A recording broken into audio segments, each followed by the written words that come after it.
rozhodnutí mohou záviset na tom, zda se dopátráme, co se s covidem skutečně stalo. Protože existují vážné důvody se domnívat, že šlo o laboratorně vytvořený virus, který byl financován přímo vládou Spojených států amerických. A pokud se tato skutečnost ukáže jako pravdivá, což v tuto chvíli ještě není zcela jisté, ale existují pádné důvody se domnívat, že tomu tak skutečně bylo a že to bylo před veřejností utajeno, důkladné vyšetřování této konkrétní možnosti.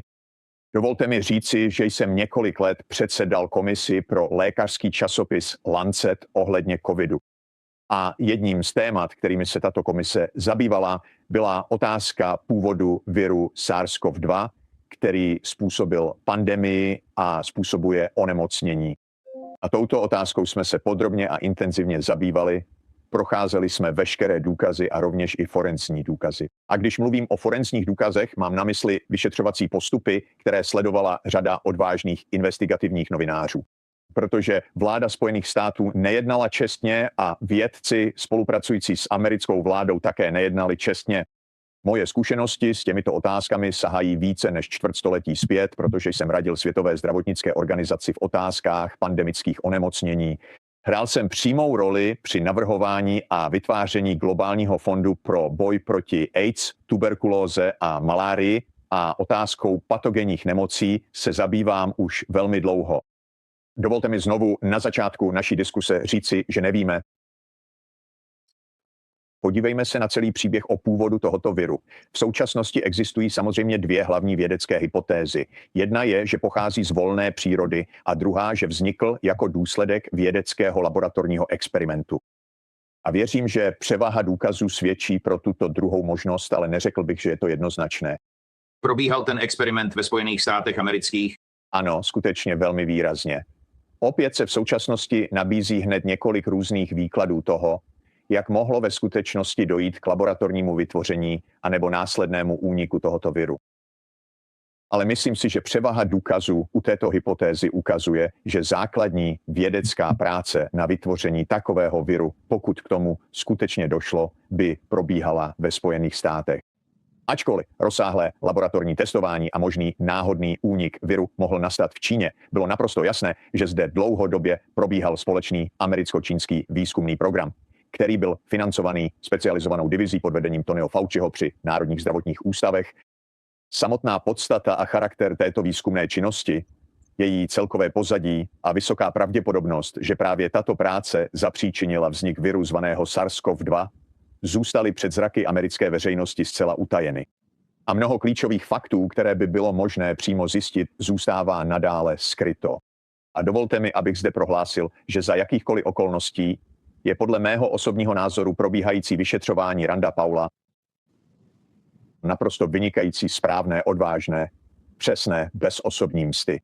Snaží se najít pravdu o pandemii, která zabila více než 1 milion Američanů a více než 7 milionů lidí po celém světě, celkem 20 milionů lidí. A Rand Paul v tom i nadále odvážně pokračuje. Fauciho naprosto skandální chování, kdy se rozhodl odvolat na 5. dodatek, bylo ve všech ohledech hluboce ostudné a zcela nepřijatelné. A pokud má tato konkrétní osoba alespoň kousek svědomí a skutečnou integritu, pak její nejvyšší a nejdůležitější snahou by mělo být v tom najít pravdu. On se však takto vůbec nechoval. Nechoval se tak po celou dobu této pandemie, a to ani na jediný okamžik. V žádném okamžiku nebyl otevřený ohledně možnosti, že jeho výzkumná jednotka v NIH financovala aktivity, které vedly k tomuto viru. Tuto možnost skrýval. Tuto konkrétní možnost však rezolutně popíral. Velmi dobře si uvědomoval, že to, co vědci říkají veřejně, se zásadně liší od toho, co si šeptají v soukromí. A cítil obrovskou tíhu odpovědnosti vůči celému světu, aby udělal přesný opak toho, co předtím učinil v Kongresu. Tady je to, co udělal včera. Tady je malá ukázka senátora Paula, jak ho vyslýchá, a doktora Fauciho, jak se odvolává na 5. dodatek. Pak krátce vysvětlím 5. dodatek a potom se vás zeptám na Univerzitu Severní Karolíny. Myslím, že to mám správně. To je správně. Chrissy, ten záznam doktorů Paula a Fauciho V červené složce na stole je kopie oddílu 192 hlavy 2 amerického zákoníku. Kopie byla předána i vašemu právníkovi. Tato část stanoví, že je trestné, pokud předvolaný svědek odmítne odpovídat na otázky k projednávané věci. Máte to před sebou? Na radu právního zástupce s úctou odmítám odpovědět na základě svých práv podle 5. dodatku ústavy. Nechť je do záznamu uvedeno, že svědek odmítl potvrdit, zda má před sebou složku s odkazem na 5. dodatek. Samozřejmě to pokračovalo a pokračovalo dál. Takže Tohle není.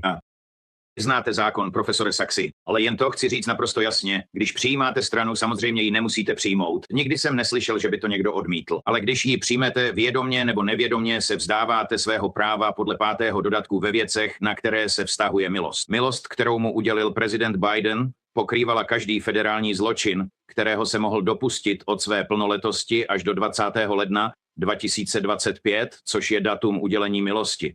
Včera uslyšení měli poslat právníky k federálnímu soudu, aby získali soudní příkaz nařizující svědectví. To ale neudělali. Předávám to zpět tobě. Vyprávěl si nám historii. Prosím, řekni nám něco o Severní Karolíně. Rád bych jenom zdůraznil a podotkl, že celá ta myšlenka, že ten nejdůležitější vědecký pracovník, který přímo dohlížel na veškeré granty zapojené do tohoto výzkumu koronaviru, by měl teoreticky podléhat široké a všeobjímající prezidentské milosti. A pak tento stejný vědec následně využívá svého práva na 5. dodatek ústavy proti. Skutečnost o právu nevypovídat sám proti sobě je už samo o sobě šokující. My všichni nyní potřebujeme znát celou pravdu o tom, proč v průběhu této pandemie zemřelo 7 milionů lidí. A každý vědec by měl věnovat veškerou svou energii i celou svou bytost hledání skutečné pravdy, a to zejména v případech, kdy mohl být do dané věci nechtěně zapleten. Takové chování není jen o prostém sebeobviňování, ale o přijetí osobní zodpovědnosti. To chování má vést k pochopení, odkud tato pandemie pochází. Klíčovým a zásadním bodem celého problému je nyní skutečnost, že tento vysoce rizikový vědecký výzkum byl skutečně prováděn a bylo intenzivně plánováno jeho další rozšíření. V mnoha letech a měsících, které bezprostředně předcházely vypuknutí samotné globální pandemie. Konkrétní typ virového kmene, který vyvolává onemocnění COVID-19, tedy sarkovirový koronavirus, je v současné době předmětem velmi intenzivního vědeckého výzkumu. Pravděpodobně nejvýznamnějším světovým výzkumníkem zabývajícím se touto konkrétní oblastí je profesor, který byl, jak jsem pochopil, nyní propuštěn z University of North Carolina. A v období před epidemií existovaly velmi důležité grantové návrhy, které popisovaly mimořádně nebezpečný výzkum, jenž poukazoval na přesně ty změny ve viru, které byly pozorovány a které způsobily toto onemocnění. A navíc existují pádné důvody se domnívat, že tento rozsáhlý výzkum byl prováděn za přímé finanční podpory organizace NIH, že byl veden zkušeným výzkumným týmem na University of North Carolina a že tento konkrétní výzkum zahrnoval cílenou úpravu přirozeného genomu, tedy genů těchto koronavirů. A to vše za účelem vytvoření zcela nového koronaviru. Právě tato skutečnost je tím hlavním faktorem, který způsobil pandemii, a tím vůbec nejvýznamnějším a nejvíce určujícím znakem této události je, jde o výraznou změnu genomu oproti tomu, co kdy bylo v této třídě virů pozorováno. Tomu se odborně říká furinové štěpné místo. V tomto případě se jedná o celou řadu velmi specifických genů, které byly vloženy přímo do samotné genetické struktury spike proteinu, tedy do genu, který kóduje spike protein tohoto viru, a právě díky této úpravě je virus SARS-CoV-2 pro celou lidskou populaci zásadním způsobem tak vysoce nakažlivý. A jeden výzkumný návrh, který byl pečlivě utajen před zraky široké veřejnosti, uvádí, že záměrem tohoto týmu na Univerzitě Severní Karolíny a jeho významného partnerského týmu ve Wuhanském institutu virologie bylo vložit tyto specifické genetické sekvence do základu viru, který tyto konkrétní geny původně neměl. Tento virus postrádal takzvané furinové štěpné místo a vědci pracovali s myšlenkou, že to zásadně změní chování viru a učiní ho mnohem více nakažlivým pro lidskou populaci. Zůstává tedy otázkou, proč by to někdo dělal. To bylo velmi detailním způsobem popsáno a rozvedeno v onom výzkumném návrhu, který je naprosto šokující a znepokojivý. Jmenuje se to návrh Diffuse. A jednou z úplně nejhorších částí toho všeho, pane soudce, je, že tento návrh byl dobře znám všem těmto hlavním aktérům a protagonistům přesně v tom kritickém okamžiku, kdy tato pandemie vypukla. A navíc bylo přísně utajeno, že takový návrh vůbec kdy existoval. Dnes je již všeobecně známo, že ministerstvo obrany tehdy vyhlásilo oficiální výzvu k podávání návrhů a byl předložen konkrétní plán, že tento výzkumný tým, což byl společný americko-čínský vědecký tým, má v úmyslu vložit toto furinové štěpné místo přímo do virové páteře. A to mimochodem z jednoho skutečně velmi zvláštního a specifického důvodu. Je to docela zvláštní a nechci nás příliš odvádět od tématu, ale šlo o samotný vývoj a vytvoření vakcíny, která by očkovala netopíry. Což je samo o sobě velmi zvláštní, ne lidi, ale myšlenka byla taková, že netopíři v Číně by mohli přijít do přímého kontaktu s touto umělou konstrukcí navrženou v Severní Karolíně v podstatě vzato. A tím, že by byli očkováni tímto konkrétním virem, by se pak již nemohli stát nositeli virů, které by byly nebezpečné pro americké vojáky bojující v oblasti Asie. Je to sice bizarní, ale přesně to byl ten původní návrh projektu Defuse. Jednalo se o oficiální návrh ministerstva obrany. Američtí vojáci totiž mohou skutečně bojovat v Asii. Mohou přijít do kontaktu s nebezpečnými netopíry. Nebezpečné viry, přenášené netopíry, naočkujeme netopíry jakousi vakcínou, aby tito netopíři nemohli být rezervoárem nebo přenašečem virů, které by pak mohly nakazit americké vojáky. Věděl o tom všem doktor Fauci, ale nikdy to neprozradil? Ano, o tom všem velmi dobře věděl již od úplného začátku a vědci v jeho okolí o tom věděli také a všichni tito aktéři o celé situaci velmi dobře věděli. A tento konkrétní návrh, který byl údajně zamítnut ministerstvem obrany, protože byl považován za příliš nebezpečný, byl veřejně odhalen a publikován až v roce 2021 whistleblowerem, který jej vynesl na světlo světa. Nikoli proto, že by samotná vláda řekla, pane bože, pojďme se konečně podívat na to, co všechno bylo navrženo. Nyní je hypotéza taková, že ačkoliv ministerstvo obrany návrh zamítlo, práce přesto pokračovaly díky grantům NIA, tedy grantům z oddělení Národního institutu pro alergie a infekční nemoci, kterému Fauci šéfoval, a že granty, které Fauci poskytoval, ve skutečnosti umožnili pokračování projektu, který byl zamítnut jinou složkou amerického financování, takzvanou DARPA, což je agentura ministerstva obrany, která jej zamítla. Takže argument zní, že tento mimořádně nebezpečný výzkum byl navržen. Šlo o společný vědecký projekt USA a Číny. Byl potenciálně extrémně nebezpečný. Z tohoto důvodu byl zamítnut. Byl však financován zcela odlišným způsobem, protože titíž hlavní protagonisté byli na grantech NIH, které byly již dříve řádně schváleny. Práce pokračovala. Tento virus byl původně uměle vytvořen a následně nedopatřením unikl přímo z laboratorního testování v Číně, když byl právě testován na koloniích netopírů udržovaných v Čínském institutu, poté, co byl vyvinut americkými vědci. To je ta hypotéza. No a jen abych dodal, Ze Severní Karolíny do Číny jde skutečně o přesun viru, nebo se jen přenáší technologie a oni ho v Číně replikují? je v skutku snadné posílat viry. Jak mi řekl jeden virolog a potvrdil to i veřejně, viry se poštou posílají naprosto běžně a neustále. Jsou vytvořeny, umístěny na filtrační papír, přepravovány v letadlech, v zavazadlech, která vědci nosí tam a zpět. Jeden z významných a klíčových členů tohoto výzkumného týmu dříve pracoval přímo v čínském městě Wuchanu, takže se na celém úkolu pracovalo v tamní moderní vědecké laboratoři, která dlouhodobě udržovala početnou kolonii místních netopírů, na které měl být tento virus podle původních plánů údajně testován. To je ta hypotéza. Abych byl jasný, tohle není do dnešního dne nijak přesvědčivě dokázáno. Co je však naprosto jednoznačně známo, je to, že tato možnost byla velmi dobře známa již od začátku, ale byla zcela záměrně odsunuta na vedlejší kolej. Takže lidé, kteří tehdy tvrdili, že šlo o únik z laboratoře, byli označováni za blázny, konspirační teoretiky a podobně. A to přímo lidmi, kteří sami dobře věděli, že se jedná o velmi reálnou a skutečnou možnost.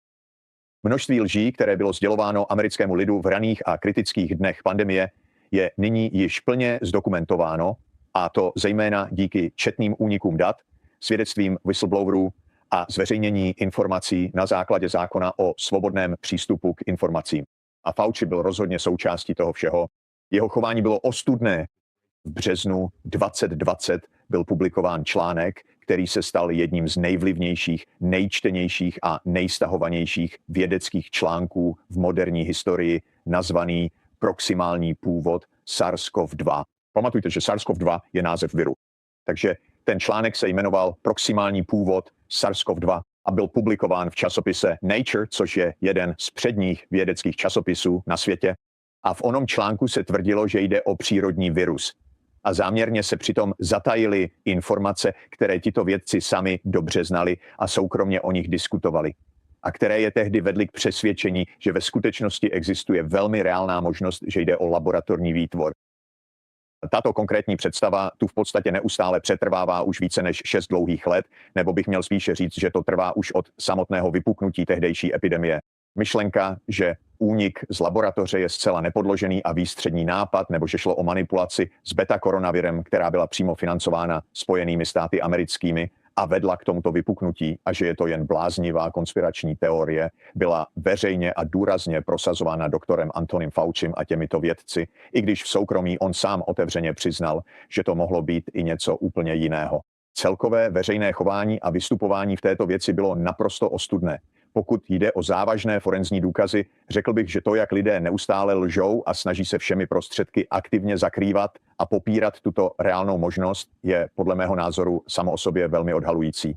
Jasně to vypovídá o úmyslech těchto lidí, o jejich vlastních obavách a o velmi reálné možnosti, že tento virus byl vytvořen ve výzkumných laboratořích na Univerzitě Severní Karolíny, načež k úniku došlo v Číně. A právě to je ten hlavní důvod, proč nechtěli, aby se celá tato záležitost vůbec kdy začala oficiálně a důkladně vyšetřovat. A dodnes byly zcela zásadní a naprosto klíčové dokumentární důkazy v několika laboratořích ve Spojených státech pečlivě utajovány a skryty. Jak před samotnou Univerzitou Severní Karolíny, tak i před velmi důležitou laboratoří v Montaně, zvanou Rocky Mountain Lab. Je třeba zdůraznit, že se jedná o výzkumnou laboratoř NIH, která pravděpodobně hrála roli ve výzkumné práci Univerzity Severní Karolíny na tomto viru. A mohla se hrát velmi klíčovou roli v raném testování tohoto viru SARS-CoV-2. Až doposud jsme zkrátka neměli k dispozici žádnou poctivou. Potřebujeme skutečně poctivou, přímou, otevřenou a hluboce racionální diskusi v celé této zemi. A když doktor Fauci veřejně prohlašuje, že je senátor Rand Paul touto otázkou přímo posedlý, je to něco naprosto ostudného. Fauci měl raději přijít s obrazně vyhrnutými rukávy a jasně říct, pojďme se na celou tuto věc společně podívat a s maximální urgencí ji konečně objasnit. Tohle je ta nejdůležitější otázka. Protože já, Tony Fauci, jsem prosazoval tento typ výzkumu gain of function, považuji to za přijatelné riziko. Zjistěme, co se stalo, takový měl být jeho postoj včera. Takový měl být jeho postoj už od ledna 2020, ale bylo to všechno možné, jen ne tohle. A pak z nějakých důvodů. Nechte mě vás na chvíli zastavit. Pane profesore, dovolte mi udělat administrativní oznámení. Pokud nás sledujete živě, budeme pokračovat, protože je to opravdu poutavé. Plánovaný rozhovor s Maxem Blumenthalem v 11:00 východního času byl přesunut na 11:15. Takže profesor Sachs a já budeme v tomto pokračovat ještě o něco déle, protože je to naprosto poutavé a publikum stále roste. A Max se připojí v 11:15. Prosím, pokračujte. Kdybyste mohl nyní něco říct přímo doktor Faucimu na základě skutečností, které víte, a na základě toho, co jste včera viděl za skandál, co byste mu řekl? Řekl bych mu, aby využil svou poslední šanci vykoupit se jak na lidské, tak i na odborné vědecké úrovni. Tím, že bude úzce spolupracovat s mnoha lidmi, včetně mě, kteří na tom usilovně pracují už dlouhé roky, a to včetně senátora Randa Paula, kterého bych chtěl znovu veřejně pochválit jako člověka s obrovskou inteligencí a pevnou integritou, který se této věci dlouhodobě a poctivě věnoval. A mimochodem, nechci to říct jen samotnému doktoru Faucimu, ale chci to velmi jasně vzkázat i všem demokratům. V celé demokratické straně se totiž stalo něco tak neobyčejně zvláštního, že místo toho, aby je hluboce znepokojovala reálná možnost, že výzkum financovaný Spojenými státy vědomě pokračoval navzdory vysokým rizikům tohoto typu činnosti a mohl to celé způsobit, raději brání Fauciho, jako by šlo pouze o problém jednoho jednotlivce a ne o tu skutečnou příčinu globální pandemie, která si vyžádala miliony lidských životů. Je to pro mě osobně něco naprosto nepochopitelného a neuvěřitelného. Já Vím, oni prostě to nechápou. A možná jen abych přidal ještě jeden bod. Víte, je to tento specifický druh výzkumu, který dříve probíhal a který mohl mít za následek vznik pandemie umělým vytvořením tohoto viru, stále i nadále bez přestání pokračuje. To je ten hlavní bod. Tento proces i nadále pokračuje. A to pravděpodobně s přímým aktivním financováním a oficiální podporou vlády Spojených států amerických, ale pravděpodobně také v amerických laboratořích, a to dost možná dokonce i aniž by o tom samotná americká vláda vůbec věděla. došlo k mimořádné události, kdy Bostonská univerzita, myslím, že to byla ona, jsem si téměř jistý, že to byla Bostonská univerzita, použila takzvanou manipulaci gain of function k vytvoření modifikace SARS-CoV-2 a myslím, že to udělali někdy kolem roku 2022. A pak americká vláda řekla, jak se opovažujete tohle dělat? Kdo vám k tomu dal povolení? A univerzita odpověděla, my žádné povolení nepotřebujeme. Tohle nebylo financováno z prostředků americké vlády. A už jen tato událost, která proběhla téměř bez povšimnutí, je naprosto šokující, že univerzita může tvrdit, že má právo toto dělat, pokud to není přímo financováno vládou, a to bez jakéhokoliv dohledu nad zásadními riziky přenosu tohoto typu činnosti. Pochopení této problematiky není jen o vině, i když po 7, 10 nebo 20 milionech úmrtí bez ohledu na přesné číslo. To, že jde o jedničku v žebříčku, je samo o sobě dostatečný důvod. Ale skutečnost je taková, že pochopení tohoto může být klíčem k našemu přežití. A mohu vám nyní bez pochybností říct, a to mohu říct zcela jednoznačně, že přední světoví virologové, kteří ve skrytém zákulisí celého dění dobře věděli, že toto je reálná možnost, neli velmi vysoká pravděpodobnost, se nikdy nepokusili americkému lidu tuto možnost upřímně a otevřeně vysvětlit a nikdy americkému lidu neřekli úplnou a čistou pravdu.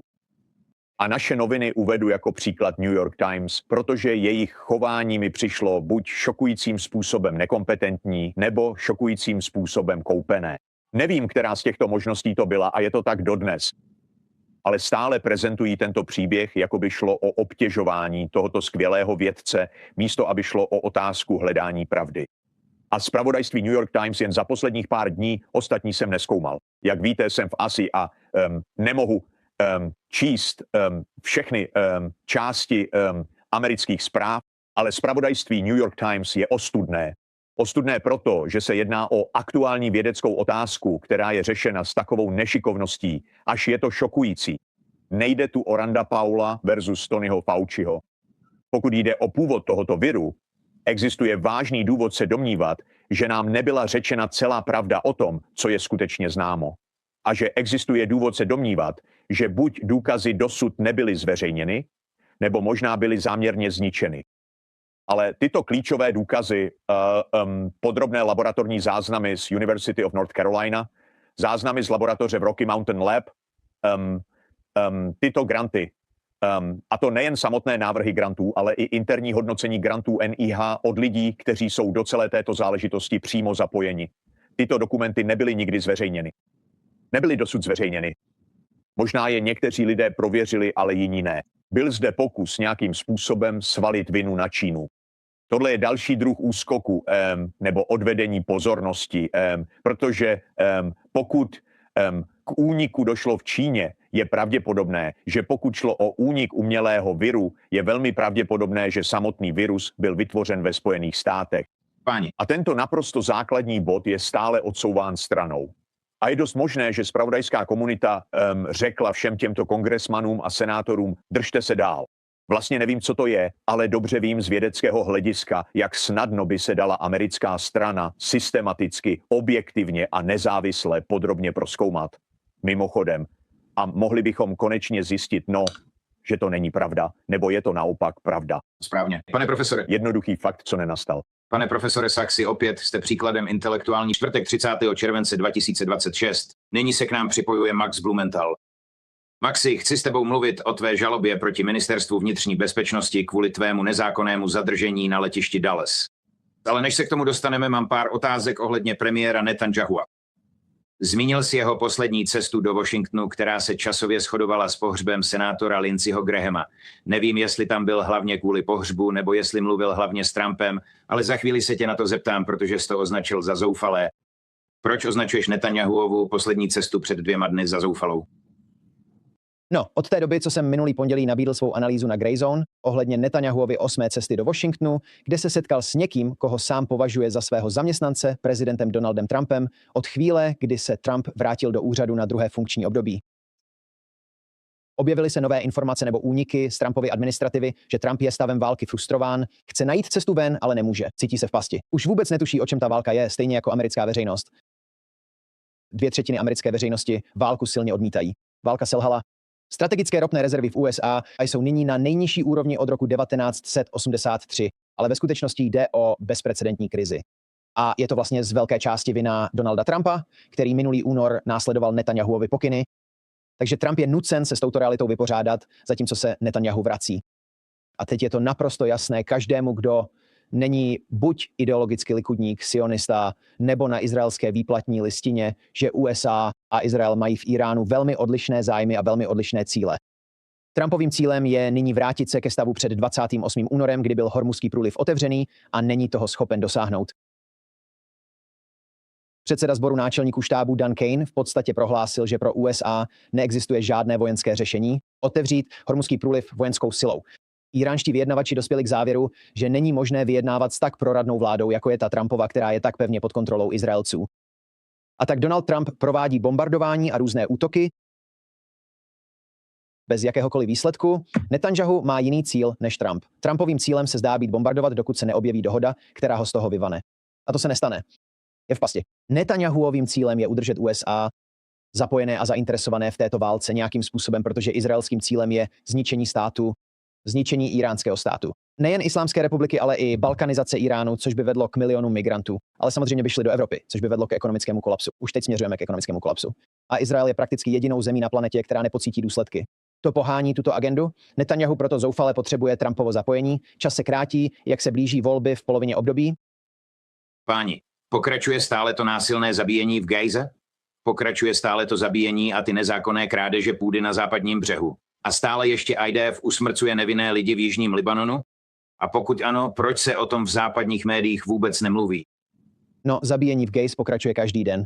Izrael například včera bombardoval mešitu 500 librovými bombami. Byla to jedna z více než 1000 mešit, které byly v Gaze zcela nebo částečně zničeny. V celém pásmu Gázy nebylo částečně zničeno jen asi 20 mešit. Zmasakrovali rodinu ve stanech, bombardovali obytnou budovu. Zabíjení pokračuje den za dnem.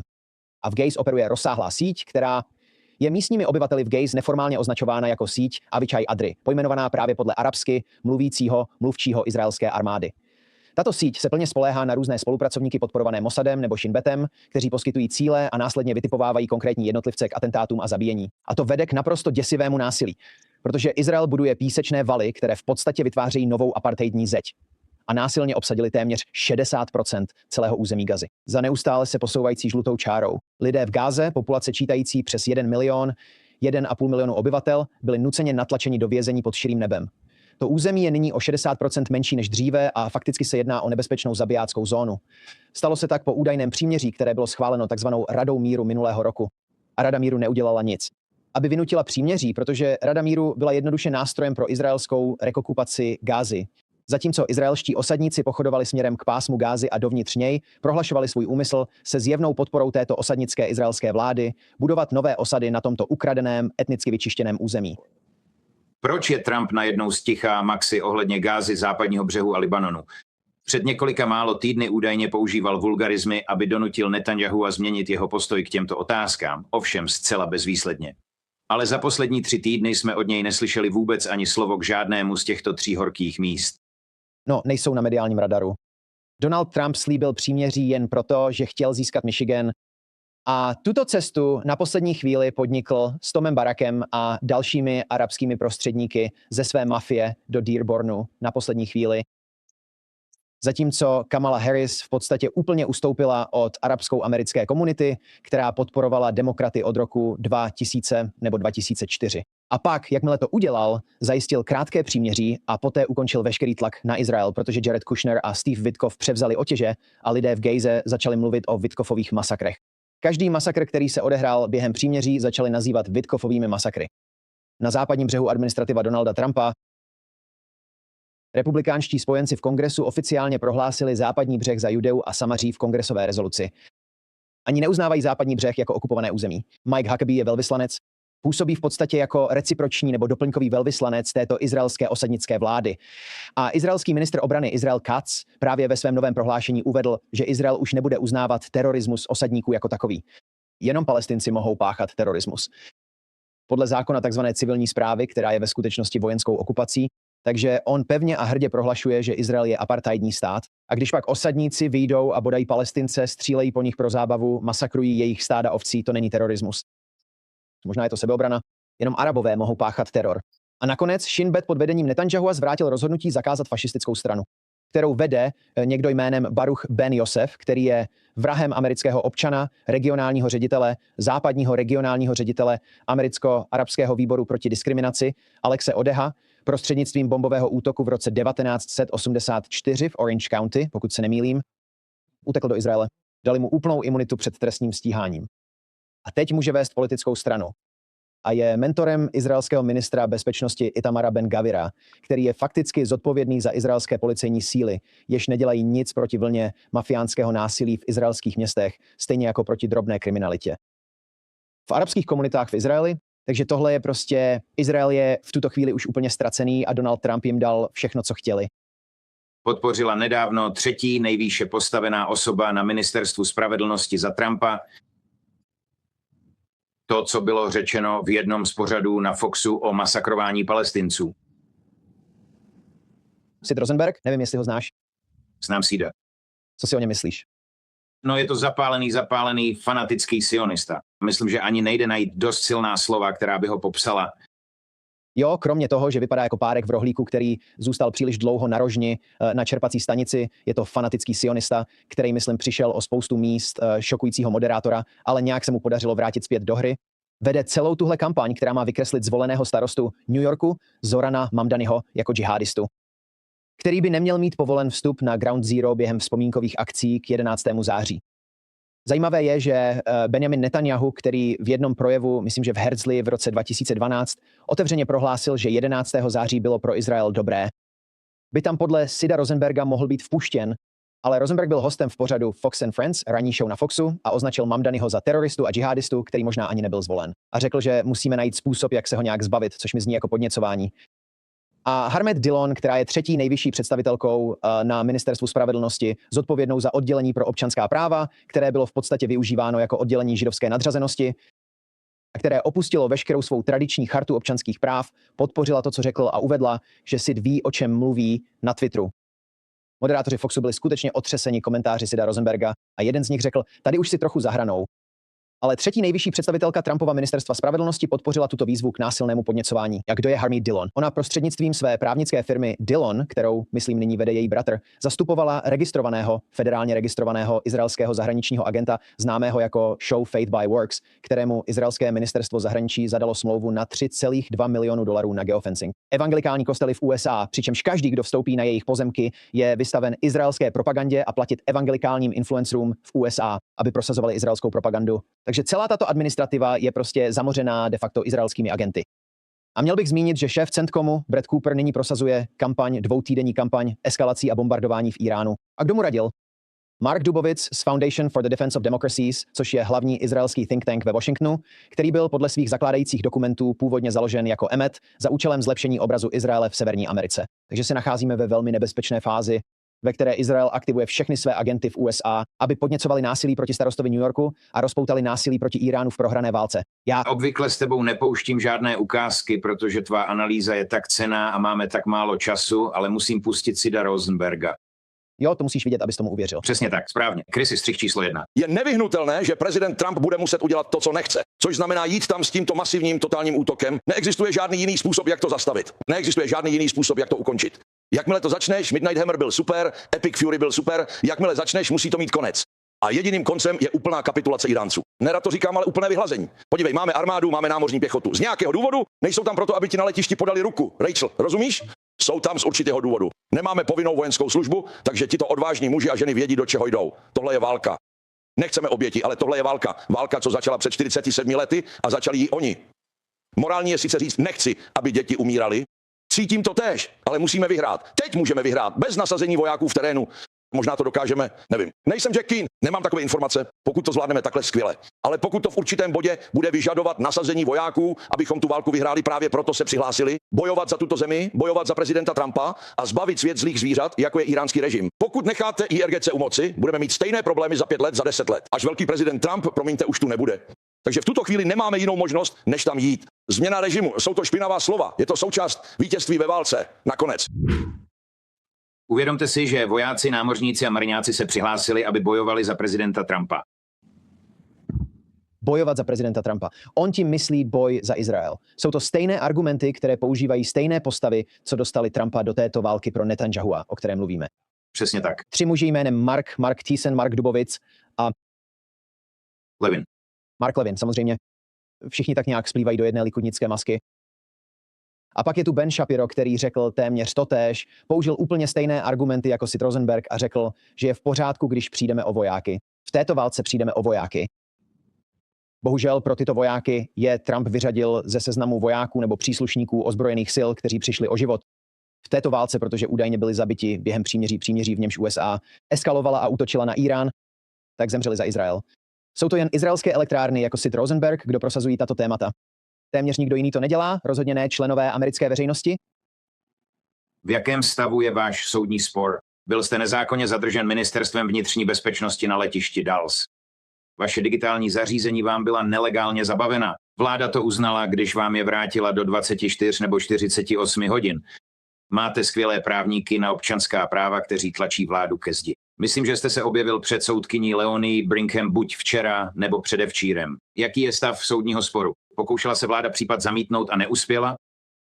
Vláda znamená vláda Spojených států a konkrétně administrativa Donalda Trumpa pod dohledem Ministerstva vnitřní bezpečnosti. Ministr Mark Wayne Mullen se pokusil můj případ zamítnout a neuspěl. A můj případ je žaloba, která požadovala vrácení mých telefonů a vrácení všech dat a kopií, které byly z telefonů odebrány. Telefony jsem dostal zpět. Vláda předložila čestné prohlášení, ve kterém uvedla, že se jí nepodařilo získat přístup k mým telefonům pomocí hrubé síly, což zkoušeli. Zřejmě byly telefony odebrány a poslány na nějaké jiné oddělení Ministerstva vnitřní bezpečnosti. Odborné a hrubé násilné otevírání telefonů a tvrdí, že neuspěli.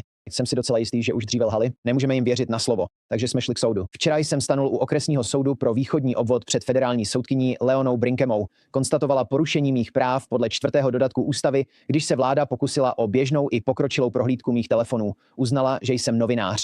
Posuzovala to ve světle nebezpečného precedentu, který vytvořili Trumpovi předvolání pro reportéry New York Times, kteří odhalili různé bezpečnostní nedostatky a překročení nákladů v korupčním prostředí. 400 miliard dolarů darovaných v podobě katarského letadla Trumpovi, aby z něj bylo Trump Force One. A odmítla žádost vlády o zamítnutí případu jakožto vedlejší záležitosti a povolila nám omezené dokazování. A přesně v ten samý okamžik vládní právník oficiálně konstatoval, že budou odporovat jakémukoliv pokusu zjistit skutečné důvody. Byl jsem podroben sekundární kontrole a byl mi zabaven telefon. A to je pro mě vůbec ta nejzajímavější část. Je to přesně takhle. Protože to je skutečně jádrem tohoto případu, že jsem cílen kvůli svým politickým názorům, kvůli postojům, které jsem jako novinář vyjádřil, silami napojenými na Izrael, blízkými Trumpově administrativě a že Trumpova administrativa učinila politický krok, nikoli krok související s národní bezpečností, když porušila má práva podle 4. dodatku ústavy. A toto je také případ týkající se 1. dodatku ústavy. Takže případ pokračuje navzdory přání Trumpovy administrativy. Možná budete muset do případu přidat novou žalovanou jménem Laura Loomer, pokud byla zapojena. Rozhodování, které vedlo k tomu, že vás Ministerstvo vnitřní bezpečnosti nezákonně zadrželo? No, vlastně nevím, co by mi moji vynikající právníci v této konkrétní situaci poradili. Janine Yunus z amerického arabského výboru proti diskriminaci mě zde zastupuje. A ona je skutečnou neúnavnou bojovnicí za svobodu slova a velmi odhodlanou, neochvějnou obhájkyní všech lidí. Přebírá mnoho podobných případů. Ale pro mě je naprosto jasné, že Laura Loomer byla, podle mého názoru, stála za tímto represivním útokem na má ústavní práva. Požadovala, abych byl zatčen z letadla americkými maršály, a to na základě ničeho jiného než toho, že jsem informoval o pohřbu v Iránu a měl názory, které zde v pořadu vyjadřuji. Požadovala, aby mi FBI provedla domovní prohlídku v 5 ráno. Tvrdila, že mě nahlásila ministerstvu zahraničí, FBI a ministerstvu financí, což je to docela ironický, když vezmeme v úvahu to, co ona sama nyní dělá na Ukrajině. Páni, no teda Maxi, strašně moc ti za to všechno děkuju. Hodně štěstí, i když myslím, že ho nepotřebujete, protože ústava je zjevně na vaší straně a máte soudce, díky bohu, který to uznává. Jsme vám hluboce vděční za všechen čas, který jste nám věnoval. Vím, že jsme věci měnili narychlo a bylo to náročné, ale můj drahý příteli, velice vám děkuji, že jste se k nám dnes opět připojil. Jaký má podle vašeho názoru dopad v Iránu a ve světě toto Trumpovo chvástání a jeho nesplněné hrozby? Myslím, že v zásadě připravil svět na určitou situaci. Nechci mu přisuzovat veškeré zásluhy, ale připravil svět na to, o čem už nějakou dobu mluvíme, že se to může rozšířit na regionální úroveň a možná dokonce i globálně. Myslím, že právě teď k tomu směřujeme. Vytváříme spoustu nových hráčů, vytváříme spoustu nových důvodů, proč do toho zasahovat. Už máme 3., 4. a 5. strany, které se účastní. Máme tu hlavního vraha, středového vraha v srdci toho všeho, Bibiho Netanyahua, který předvádí svůj nejnovější zázrak ve Washingtonu a podle některých důvěryhodných zdrojů byl Epstein v tom všem v popředí. Nevím, jestli je to pravda, ale ani na chvíli bych o tom nepochyboval. Takže V jakém smyslu, plukovníku? Ve smyslu, že prezidentovo jméno je v Epsteinových spisech. přesně tak. Přesně tak. Přál bych si, abych mohl ověřit, že to pochází od zahraničních zpravodajských služeb, ne od amerických, takže si nejsem jistý, jestli to není propaganda. Může to tak být, ale v mé mysli to vyvolává známý pocit ohledně věcí, které se staly v minulosti, například s Ehudem Barakem a tím, jak byly zmařeny dohody z Osla a lidé spojení s tímto zmařením práce jsou opakovaně zmiňováni v Epsteinových spisech, což mi naznačuje, že zde mohla být možnost, výrazná možnost, že to bylo použito k ovlivnění Billa Clintona a Ehuda Baraka na konci, kdy tak záhadně, když se podíváte na záznam, proměnili něco, co vypadalo velmi pozitivně v neúspěch a pak to neuvěřitelně rychle svedli na Arafata a Araby. Taková rychlost. Musel to být předem připravený plán. Myslím, že víme, že bývalý premiér, bývalý generál Barak byl zmiňován v Epsteinových spisech. Nevím, jestli tam byl Clinton, ale samozřejmě tam pravděpodobně bylo hodně dalších špatných zpráv o Clintonovi. Ale zpět k Trumpovu chvástání. Mějte na paměti, že Izraelci měli mikrofony a kamery v oválné pracovně. Zamyslete se nad tím na chvíli. A Američané o tom nevěděli. No ne, stejně tak jako OSN nevěděla, že jsme je měli v Radě bezpečnosti OSN. Pani. Všechny ty mikrofony a kamery v oválné pracovně. Když Bill Clinton prováděl své věci s Monikou Lewinsky přímo v oválné pracovně. To je ta narážka. Tohle už je jasná narážka. Pani. Jak se jmenoval? Bývalý federální soudce, který byl hlavním žalobcem, Ken Starr, by dal téměř cokoliv za to, aby měl ty nahrávky. Že ano. Jo. On už bohužel není mezi námi, ale vraťme se zpátky k Trumpovu chvástání. A Když Trump vlastně přesně ukazuje na to místo, kde se některé ty nevhodné věci odehrály. Vezme lidi na to malé místo v Bílém domě a říká, tady to Monika a Bill dělali. ach bože. Jaký dopad to má vlastně na Trumpa a na iránské vedení? Když Trump vyhrožuje stylem, přivedu na vás brány pekelné a pak se za 2 dny vůbec nic nestane. Má to stejný dopad, jaký by něco takového mělo na kohokoliv jiného. Ale u Trumpa je to dvojnásobně nebo trojnásobně silnější, protože ho to staví do pozice, kdy mu už nikdo nemůže věřit, což už Iránci stejně dávno vědí. A nijak to nepomáhá, když to vědí oni i celý svět. Myslím, že teď, alespoň obecně řečeno, impérium tento konflikt prohrává a to velmi špatně. A důsledky této porážky zastaví na nějakou dobu nejen celý region, ale možná i celý svět, a to nejen kvůli ekonomickým škodám, které nakonec vzniknou, ale také proto, že se to šíří a šíří se to velmi rychle. A nejde jenom o to, že Zelenský přijíždí například do Iráku nebo o jiné podobné události na periferii. Jde skutečně o zásadní věci, které se dějí. Například Čína a Rusko nyní velmi jasně ukázali, a Čína byla Ruskem přizvána, protože, jak dobře víte, nemá žádné pobřeží u Arktidy, k ruským plánům vytvořit něco jako Hormuzský průliv nebo něco podobného. K obrovskému území, které leží u jejich pobřeží a bude tvořit takzvaný severozápadní průjezd, až bude tato cesta dostatečně bez ledu, což nastane již ve velmi blízké budoucnosti.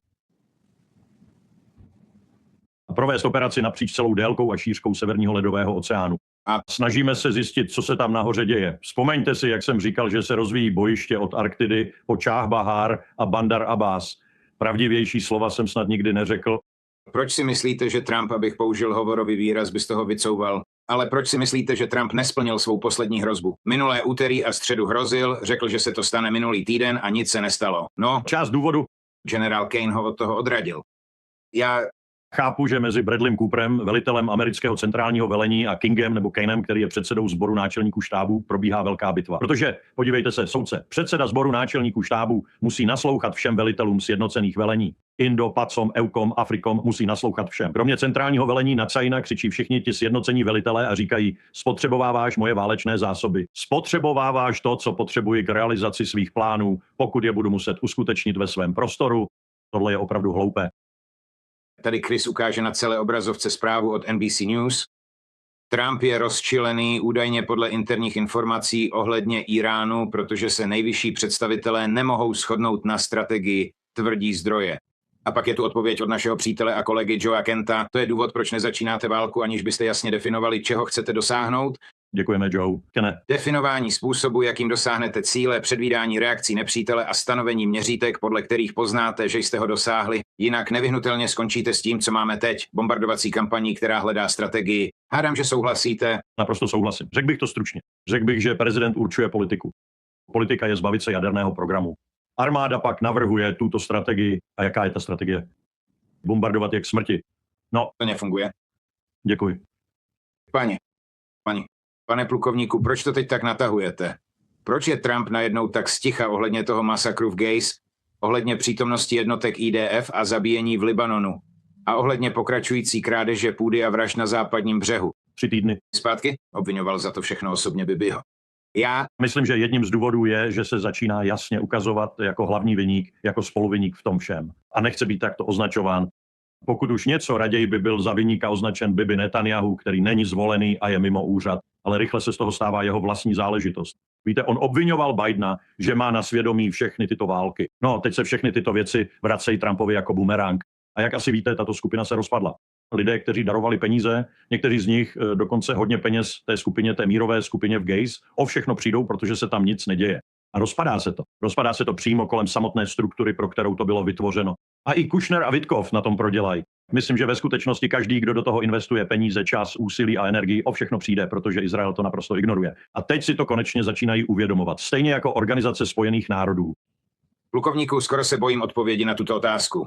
Každá z těch zemí, které se připojily k Radě Peace, vložila $1 miliardu z B. Kdo ty peníze dostal? Plukovníku? Velká otázka, dobrá otázka. A nemohu na ní odpovědět, ale mohu vám Odpověď dát. A nechcete říct? vám mohu dát nějaké nápovědy. Začíná to na D a M, takže na T. Jo, neměli bychom se tomu smát, že bychom něco takového brali tak vážně. Co se týče Palestinců, myslím, že ti jsou stále zabíjeni. Na západním břehu zrychlili tempo, v Gaze také zrychlují tempo. Vůbec je to nezajímá a mám podezření, že ještě zrychlí. Už něco udělali v Libanonu, ale i tam zrychlí tempo. A pak za to tvrdě zaplatí, protože si myslím, že Irán to s útokem na ně myslí opravdu vážně. Pokud v Libanonu opravdu zrychlí tempo, Proč to je tak, že když USA bombardovali, což dělali intenzivně posledních 13 nebo 14 dní s 1 nebo 2 nocemi pauzy a Iránci způsobili zmatek na amerických základnách v zemích Perského zálivu, nespůsobili zmatek na amerických základnách v Izraeli? čekají. Čekají na vhodný okamžik. Teď je to prostředí plné cílů, zaplavené našimi letadly. Čekají na ten správný okamžik a správnou motivaci, aby to udělali. A myslím, že čekají na to, až Netanyahu udělá v Libanonu nebo možná někde jinde něco opravdu ohavného a použijí to jako záminku k útoku. A až to udělají, bude to opravdové peklo, protože se k tomu přidá Hizballáh, stejně jako dřív, a na Izrael začnou padat rakety, proti kterým mají jen velmi slabou obranu. A právě tohle je znepokojující, že Co se stalo s Iron Dome? byl zničen, byl prakticky zničen.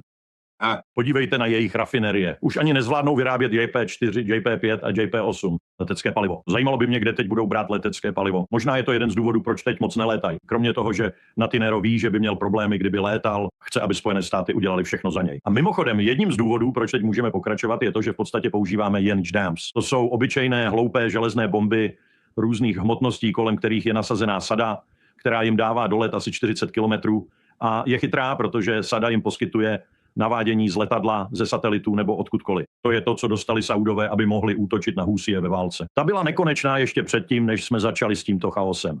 Teď ji používáme, protože nám došla ostatní sofistikovaná munice, což je důvod, proč ostatní velitelé po celém světě křičí na předsedu sboru náčelníků štábů. pustím vám teď ukázku od jednoho rozhlasového šokujícího moderátora tady v New Yorku, který se jmenuje Sid Rosenberg. Možná Sida znáte, já ho vlastně znám a mám ho rád jako přítele, ačkoliv s jeho ultrasionistickými názory naprosto nesouhlasím a zvláště s tím, co v této ukázce říká, což je odsouzení hodné. A pak se vás zeptám, jestli s tím vůbec někdo může souhlasit. Chrisy, zaprvé. Je nevyhnutelné, že prezident Trump bude muset udělat to, co nechce, tedy jít tam s tímto masivním totálním útokem. Neexistuje žádný jiný způsob, jak to zastavit, neexistuje žádný jiný způsob, jak to ukončit. Jakmile to začneš, Midnight Hammer byl skvělý, Epicturia byla skvělá, jakmile to začneš, musí to mít konec a jediným koncem je úplná kapitulace Iránců. Nerad to říkám, ale úplné vyhlazení. Podívej, máme armádu, máme námořní pěchotu z nějakého důvodu. Nejsou tam proto, aby ti na letišti podali ruku. Rachel, dobře? Jsou tam z nějakého důvodu. Pokud vím, v této zemi už není povinná vojna. Takže tito odvážní muži a ženy přesně vědí, do čeho jdou. Tohle je válka. Nechceme, aby někdo umíral, ale tohle je válka. Válka, která začala před 47 lety, kterou začali oni. Vím, že morální je říct, nechci, aby naše děti umíraly. Cítím to stejně, ale musíme vyhrát. Teď. Možná můžeme vyhrát, aniž bychom museli nasadit vojáky na zem. Možná to dokážeme, nevím. Nejsem Jack Keane, nemám takové informace. Pokud to dokážeme, skvěle. Ale vyžádali si to nasazení vojáků. Právě proto se přihlásili, aby bojovali za tuto zemi, za prezidenta Trumpa a aby svět zbavili zrůd, jako je iránský režim. Pokud necháte IRGC u moci, budeme mít stejné problémy za 5 let, za 10 let, až velký prezident Trump už nebude. Takže v tuto chvíli nemáme jinou možnost, než tam jít a ano, změnit režim. Vím, jsou to 2 špinavá slova. To je součást vítězství ve válce. Nakonec ano. Tento konkrétní díl veřejně podpořila Harmeet Dillon, 3. nejvýše postavená osoba na ministerstvu spravedlnosti. Sice neřeší obrannou politiku, ale ukazuje to myšlení Trumpových jmenovaných. Ten muž, těmi slovy mě jako bývalého vojenského profesionála téměř 40 let rozčiluje, stejně jako jakákoliv slova, která by mohl Američan nebo kdokoliv jiný, a zvláště Američan, vyslovit. Protože právě řekl, že plně dobrovolnické vojsko je v podstatě postradatelné, protože se přihlásili dobrovolně, takže je můžeme poslat do pekla, nechat je všechny zavraždit, zabít, zmasakrovat, uvěznit, cokoliv. Protože se přihlásili dobrovolně, to je to, co říká. A to je argument, který lidé jako on používají. Pro typ armády, jakou máme dnes, bez ohledu na jejich rodiny, jejich děti, oblékají si kalhoty stejně jako my. Dobrovolně vstoupili většinou proto, že chtěli vysokoškolské vzdělání. To je první důvod. Druhý důvod, byli bez peněz a chtěli si vydělat. Třetí důvod, byli vlastenečtí. To jsou důvody, proč se přihlásili dobrovolně. Ale nepřihlásili se dobrovolně proto, aby někdo v oválné pracovně a jeho poskoci pod ním je poslali do situace, kterou nelze vyhrát, kde dramaticky prohrají a skončí ve vězení, budou uvězněni, zabiti nebo zraněni, každý jeden z nich. Když dáte dohromady 2 miliony Iránců, kteří jsou dobře vycvičení a ozbrojení, a další 2 miliony Iránců, kteří jsou ochotni vzít do ruky AK nebo něco podobného a jít bojovat a střílet na lidi, máte 4 miliony lidí, se kterými se setkáte. Podle mého odhadu bychom dokázali dát dohromady maximálně 300 000 vojáků, pokud bychom spojili námořní pěchotu a armádu, a ani si nemyslím, že bychom toho byli schopni, protože tolik z nich je nenasaditelných. Mnoho z nich je někde v procesu přijímání nebo propouštění, nemůžete počítat se 400 000. Pravděpodobně budete mít k dispozici kolem 300 000. Ten jen kapka v moři, když mluvíte o tom, s čím se budou muset vypořádat. Generále, souhlasili by s vámi generál Kane a admirál Cooper poté, co poslouchali Rosenberga? Pravděpodobně ne, protože Cooper, myslím, působil stejně jako předchozí velitel v centrálním velení a Izrael na to velmi pečlivě dbá pokaždé, když někoho jmenujeme, že je ve shodě s izraelskými strategickými cíli. To znamená, že je téměř sám sionista, stejně jako byl Kurila před ním. Podívejte se například na jeho schůzky s Gincou a s FTCC a těmito dalšími izraelskými organizacemi, které jsou ještě mocnější než AIPAC. Takže máte skutečný rozpor, pokud jde o muže, který velí na místě. A navíc je to námořník. Soudce, za celých 40 let, co jsem spojen s americkým vojenským aparátem, jsem nepotkal jediného námořníka, který by věděl cokoliv, promiňte mi ten výraz, o pozemní válce. A tady je, jak organizuje něco, co by mohlo vést k pozemní válce. Ani nevyhrává válku ze vzduchu, což je jediné, o čem vůbec něco ví. A i v tom ohledu však poznává válku jen z letadlových lodí vznášejících se ve vzduchu, ke kterým se ale bojíme přiblížit na 1000 mil od Iron Shore. Takže tohle je kombinace hrdinů, která prostě nefunguje. Ta chemie je opravdu špatná. A jsem rád, že tento penzionovaný muž, kterého povolali z důchodu a udělali z něj předsedu, konečně ukazuje trochu odvahy a říká lidem ve svém okolí, že to nedává žádný smysl, že tím ničemu nepomáháme a že musíme najít způsob, jak se z toho dostat. A tady nastává problém, protože Trump to téměř znemožnil, aby se z toho mohl sám dostat. Uvědomuje si prezident, že svou válku již prohrál? Myslím, že to pravděpodobně cítí instinktivně. Alespoň čas od času. Ale ví to opravdu? Nejsem si jistý. Nejsem si jistý, že Trump dokáže vědět něco, co je úplně proti tomu, co si přeje.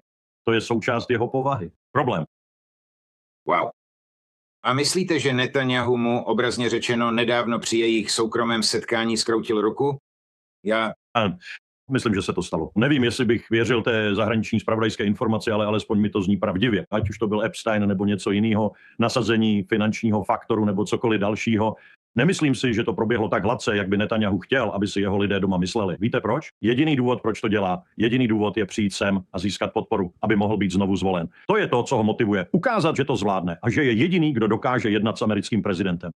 To je ten důvod. Myslím, že bychom měli očekávat, že Netanyahua uvidíme mezi teď a říjnovými volbami ještě častěji. Já bych se tomu nedivil. Nedivil bych se tomu. Tady je můj přítel. Teď to záleží úplně na tom, jak se tento konflikt vyvine, protože pokud by Irán měl pocit, že musí přímo zaútočit na Izrael, pak je v sázce naprosto všechno. Myslím, že Izrael přestane existovat. Tady je můj přítel, který je často terčem Trumpa a byl jim nedávno na večeři korespondentů brutálně napaden. Nebyl jsem tam, ale viděl jsem záznam toho, co řekl. Tady je můj přítel, bývalý guvernér New Jersey, kterého už Trumpovi triky trochu unavují, Chrissy číslo 6.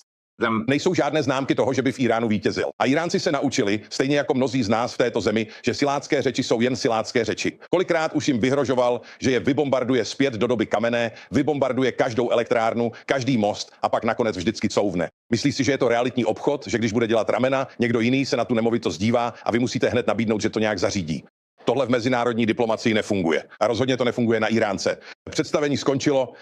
Už nemůže odvádět pozornost od špatných rozhodnutí svou charismou a řečněním.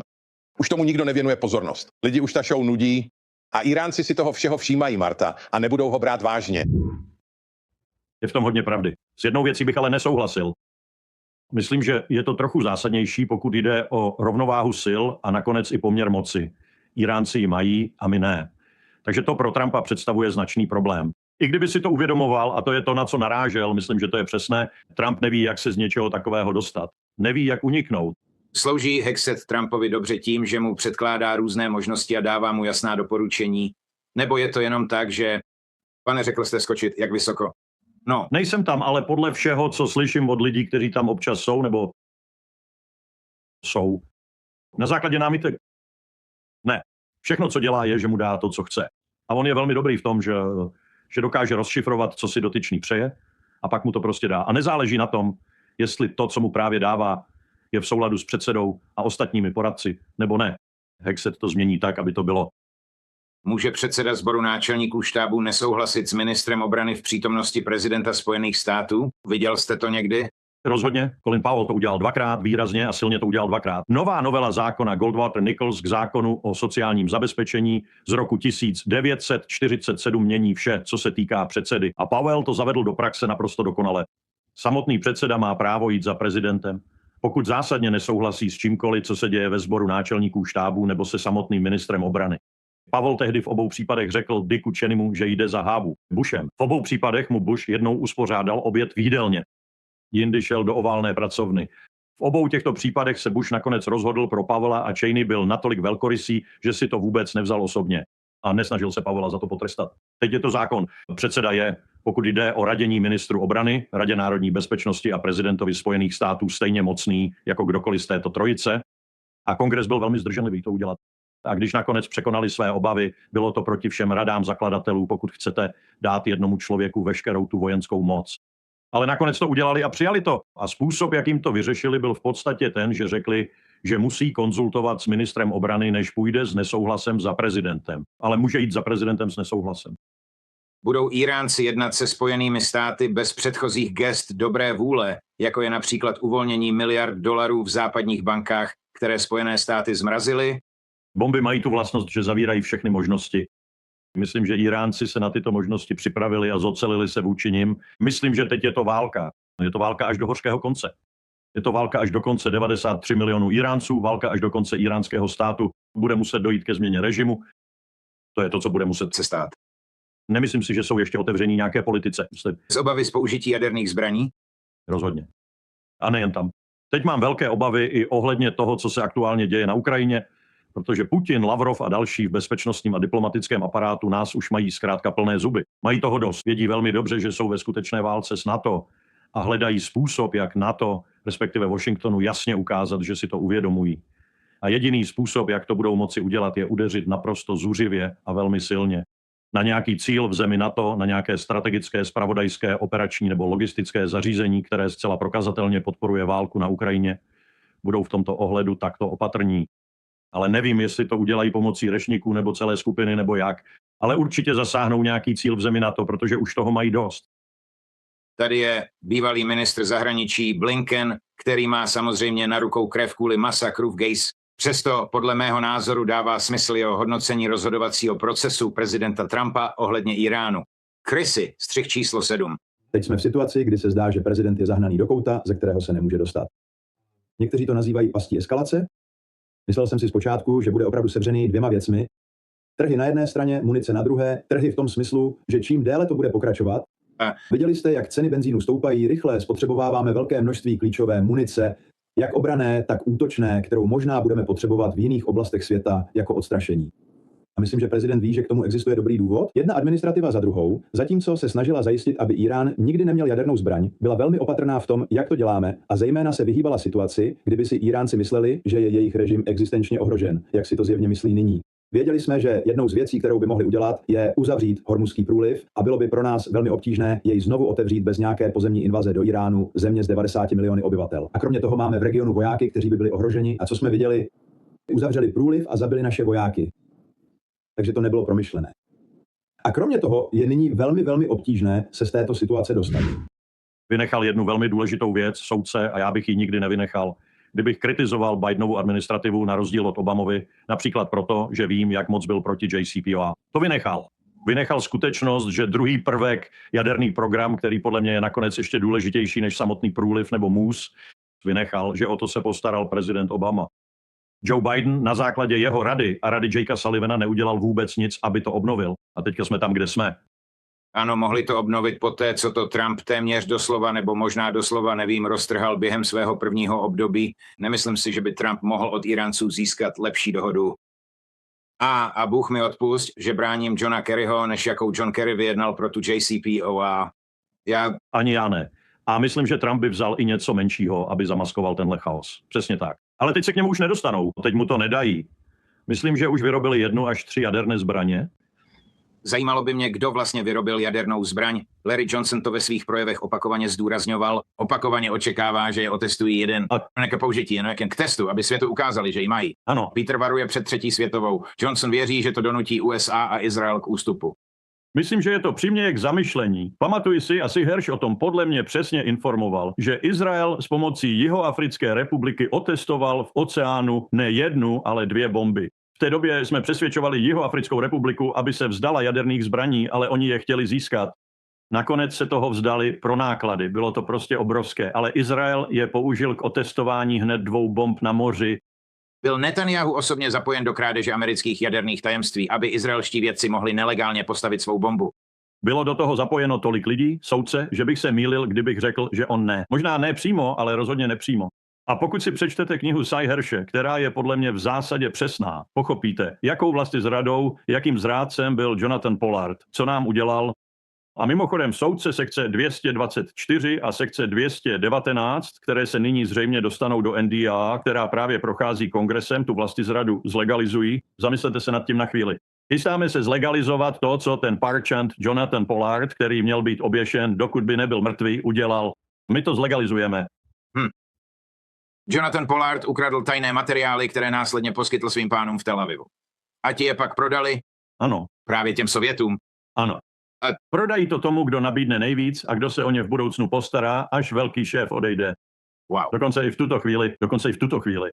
Záleží na tom, kdo je izraelským premiérem, kromě osobnosti a temperamentu? Pokud jde o postavy, které jsou teď ve hře jako možní premiéři, ne. Wow. Plukovníku, moc vám děkuji. Skvělý rozhovor.